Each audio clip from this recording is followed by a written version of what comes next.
नमस्कार, आप देख रहे हैं एबीपी गंगा। मैं हूं राजीव ढोंडियाल।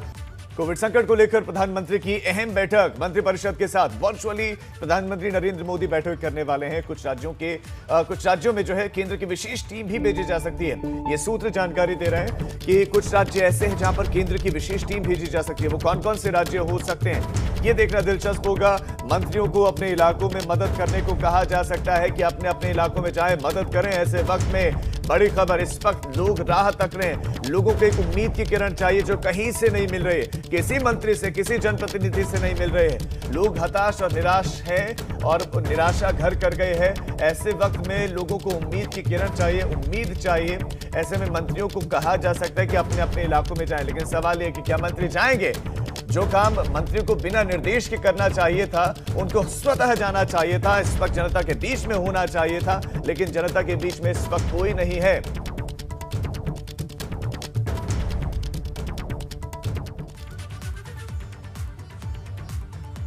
बीजेपी सरकार पर अखिलेश यादव ने हल्ला बोला है। बद इंतजामी की वजह से कोरोना से मौत हो रही है, अखिलेश यादव ने कहा है। ये एक बड़ी खबर। विपक्ष हमलावर है और अखिलेश यादव सोशल मीडिया पर ही एक्टिव हैं और बद इंतजामी बता रहे हैं। बद इंतजामी की वजह से कोरोना से मौत हुई है। ट्वीट किया है अखिलेश यादव ने और मौत की खबरों से दुनिया में देश की छवि धूमिल हुई है। ट्वीट है अखिलेश यादव ने जो किया है कि खबरें दिखाने वालों की संपत्ति जब्त करेंगे या एनए से लगाएं।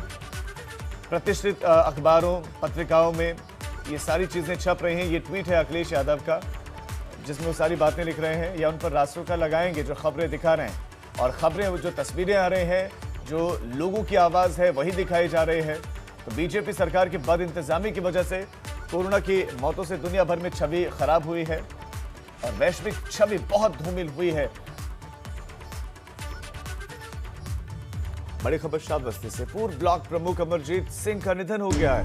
कोरोना के चलते सपा नेता अमरजीत सिंह का निधन हो गया। पिछले 10 दिनों से कोरोना से जूझ रहे थे अमरजीत, और अमरजीत सिंह को सांस लेने में तकलीफ हो रही थी, दिक्कत हो रही थी, और ये बड़ी खबर आपको देते हैं, उनका निधन हो गया है।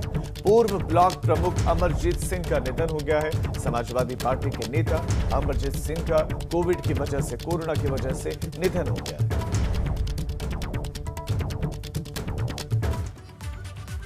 कोरोना के कहर के बीच बिजनौर से एक झकझोर देने वाली तस्वीर सामने आई है। यहाँ के गंगा बैराज घाट पर लाइन से चिताएं जल रहे हैं और इन तस्वीरों को देखकर किसी के भी रोंगटे खड़े हो जाएंगे। यहाँ 10 से 15 शव रोजाना चलाए जा रहे हैं। अब इन तस्वीरों को देखिए और तस्वीरें विचलित करेंगी आपको। दहशत पैदा होगी इनको देखकर, और इन तस्वीरों को देखकर आप थोड़ा सा अलर्ट हो जाएं, क्योंकि बहुत मुश्किल दौर से इस वक्त देश गुजर रहा है। चिताएं जल रहे हैं, जगह नहीं मिल पा रहे, अस्पतालों में बेड नहीं मिल रहे, ऑक्सीजन नहीं मिल रहे, रेमडेसिविर दूसरी आवश्यक दवाई नहीं मिल रही है, और शमशान घाटों पर शव जलाने के लिए जगह नहीं मिल रही है।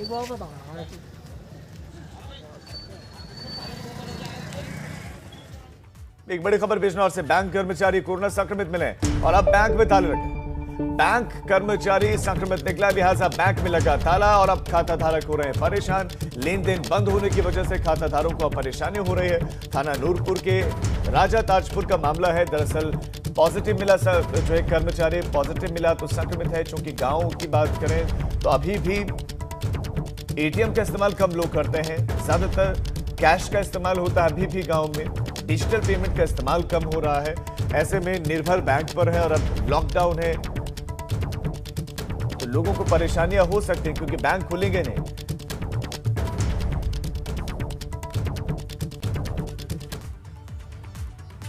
ग्रेटर नोएडा में अस्पतालों की संवेदनहीनता एक बार फिर देखने को मिली है। यहां पर एक महिला की जिम्स अस्पताल के गेट पर मौत हो गई। महिला अस्पताल के गेट पर गाड़ी में घंटों तड़पती रही, लेकिन अस्पताल प्रशासन का दिल पसीजा नहीं। उन्होंने महिला को भर्ती नहीं किया। बताया जा रहा है कि ऑक्सीजन नहीं मिल पाने की वजह से महिला की मौत हो गई। महिला के पति की माने तो वो अस्पताल के अधिकारियों से पत्नी को भर्ती करने की गुहार लगाता रहा। इस घटना से जुड़ा एक वीडियो सामने आया है। अब अधिकारी बताएं कि आप तो कह रहे हैं कि अस्पतालों में ऑक्सीजन मिल रहा है, तो महिला को अस्पताल ने भर्ती क्यों नहीं किया? महिला को अस्पताल में बेड क्यों नहीं मिला? महिला की तड़प तड़प कर मौत क्यों हुई? इस मौत का जिम्मेदार कौन है? क्यों ना अधिकारियों पर कार्रवाई हो? अधिकारियों पर क्यों नहीं एफआईआर होनी चाहिए जो झूठे आंकड़े पेश कर रहे हैं, जो जनता के सामने आ रहे हैं और कह रहे हैं कि बेड हैं, जो कह रहे हैं ऑक्सीजन है, जो कह रहे हैं कि बेड और ऑक्सीजन की वजह से मौतें नहीं हो रही, तो क्यों ना उन अधिकारियों पर एफआईआर हो, वो भी मर्डर का, मौत की एफआईआर क्यों ना लिखी जाए। Oxygen level is 36 and nobody is helping. और लखनऊ में डीआरडीओ ने कोविड हॉस्पिटल तैयार कर दिया है। सिर्फ ट्रायल बाकी है, उसके बाद 500 बेड के अटल बिहारी वाजपेयी कोविड हॉस्पिटल में मरीजों का इलाज भी शुरू हो जाएगा।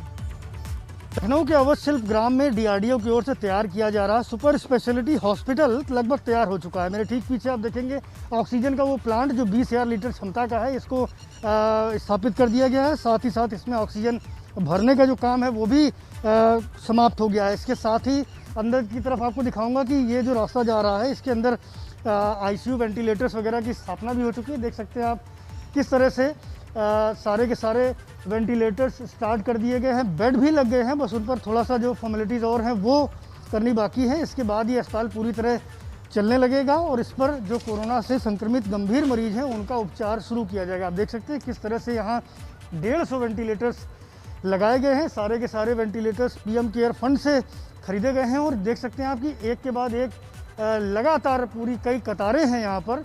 मैं अपने कैमरामैन फैसल से कहूँगा कि ऊपर की तरफ करके दिखाएं किस तरह से चारों तरफ आपको वेंटिलेटर ही वेंटिलेटर नज़र आएंगे। 150 वेंटिलेटर यहाँ स्थापित किए गए हैं और टोटल इसकी कैपेसिटी जो है इस अस्पताल की वो 500 बेड की है।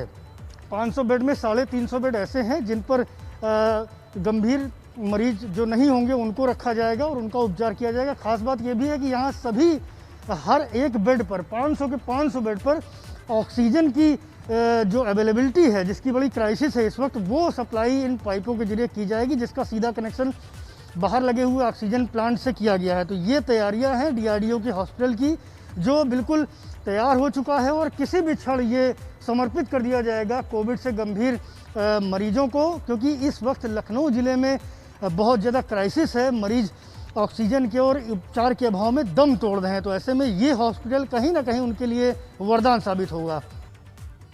और अब आपको कोरोना से जंग की 2 तस्वीरें दिखाते हैं। पहली तस्वीर यूपी की राजधानी लखनऊ की है, जहां पर डीआरडीओ के अस्पताल का ट्रायल होना है आज।